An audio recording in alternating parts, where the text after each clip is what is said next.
Satu kajian mengenai pelan hala tuju ke arah kemandirian keuangan bagi badan berkanun negeri dan syarikat berkaitan kerajaan GLC 2026-2030 sedang dijalankan, kata Setiausaha Kewangan Negeri Datuk Seri Dr. Wan Lee Zosman Wan Omar.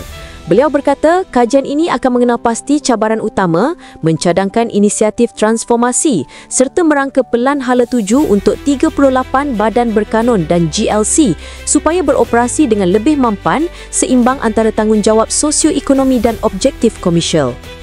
Ini adalah mengenai membebaskan potensi sepenuhnya syarikat milik kerajaan SOE untuk menjadi institusi bertaraf dunia yang mampu bersaing, menyesuaikan diri dan memberikan hasil dalam lanskap ekonomi yang pantas berubah, katanya hari ini 2 Oktober 2025. Beliau berkata demikian di hadapan Premier Datuk Patinggi Tan Sri Abang Johari Tun Openg yang menyaksikan majlis menandatangani perjanjian Reimbursable Advisory Services ARS antara Kementerian Keuangan Malaysia, Kerajaan Sarawak dan Bank Dunia. Wan Lee Zosman berkata tonggak kerjasama ini ialah pembaharuan SOE yang merupakan pemain penting dalam ekonomi Sarawak selain menjadi pemacu utama dalam sektor strategik yang memberi kesan langsung kepada kehidupan rakyat Sarawak. Menurutnya, pembaharuan yang bakal diperkenalkan termasuk dasar baharu pemilikan syarikat milik kerajaan negeri, penggubalan undang-undang khusus SOE serta kod tadbir urus korporat bagi SOE yang akan memodernkan serta memperkukuh kerangka operasi SOE.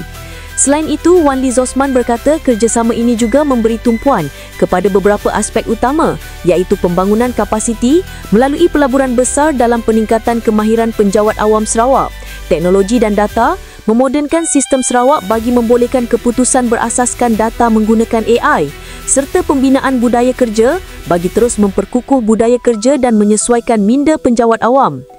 Majlis pada hari ini mencerminkan langkah berani Sarawak dalam memperkukuh institusi yang akan mengekalkan serta meningkatkan kedudukan kita sebagai negeri berpendapatan tinggi yang diiktiraf Bank Dunia sambil meneruskan kemajuan ke arah menjadi negeri maju sepenuhnya menjelang 2030 selaras aspirasi strategi pembangunan pasca COVID-19 2030.